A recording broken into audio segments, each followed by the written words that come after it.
السلام علیکم dear viewers, welcome to my channel Anwar Ilm Irfan. اللہ والے لوگوں کی عادات۔ اللہ والے لوگ جو ہوتے ہیں نا، ان کی ایک عادت یہ ہوتی ہے کہ وہ اپنی بیویوں کی تکلیف پر صبر کرتے ہیں۔ مختلف پیغمبروں کی بیویوں میں سے کچھ بیویاں تکلیف دینے والی تھی۔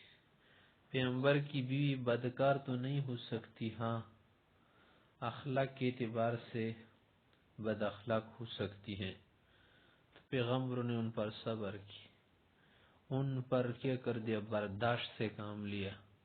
اس طرح اللہ والے بھی پیغمبروں کے تابع ہوتے ہیں نا، وہ بیویوں کی تکلیف پر صبر کرتے ہیں۔ کعب احبار فرماتے ہیں کہ جو شخص بیوی کی تکلیف پر صبر کرے، کیا معنی بیوی آپ کو جو اذیت دے رہی ہو، زبانی جو اذیت ہوتی ہے نا، زبان درازی کی وجہ سے یا کجروی کی وجہ سے، تو جو اس پر صبر کرے گا، اس کو ایوب علیہ السلام کی صبر کا اجر ملے گا۔